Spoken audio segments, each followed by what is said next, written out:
नमस्कार, आप देख रहे हैं ईएमएस टीवी। मैं हूं आपके साथ नेहा। कभी रक्षा सौदों और कथित लॉबिंग विवादों में चर्चा में रहे कारोबारी अभिषेक वर्मा एक बार फिर सत्ता के गलियारों में सक्रिय माने जाते हैं।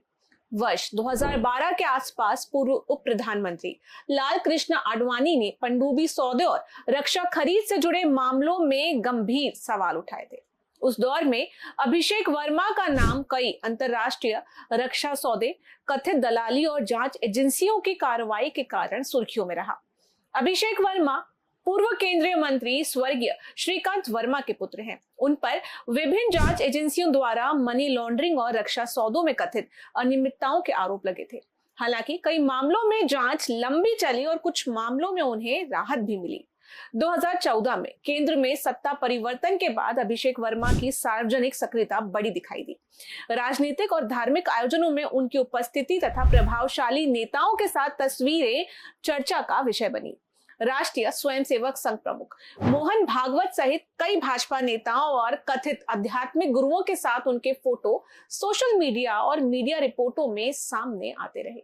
आलोचक इसे सत्ता के समीप पहुंच बनाने की रणनीति बताते हैं, जबकि समर्थक इसे सामाजिक और राजनीतिक संपर्कों का सामान्य विस्तार मानते हैं। दिल्ली की राजनीतिक और कारोबारी दुनिया में अभिषेक वर्मा को लंबे समय से पावर ब्रोकर के रूप में देखा जाता रहा है।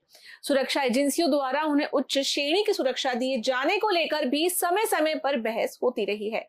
राजनीतिक विश्लेषकों का मानना है कि भारत की सत्ता संरचना में ऐसे नेटवर्क हमेशा प्रभावशाली रहे हैं, जहां कारोबारी राजनेता और लॉबिस्ट परस्पर संपर्कों के जरिए प्रभाव निर्माण करते हैं।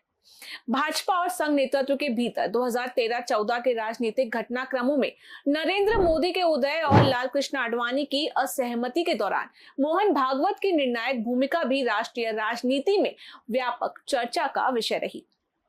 राजनीतिक गलियारों में यह धारणा लगातार बनी रही कि सत्ता परिवर्तन के बाद कई पुराने कारोबारी और नेटवर्क नए राजनीतिक समीकरणों के अनुरूप स्वयं को पुनर्स्थापित करने में सफल रहे।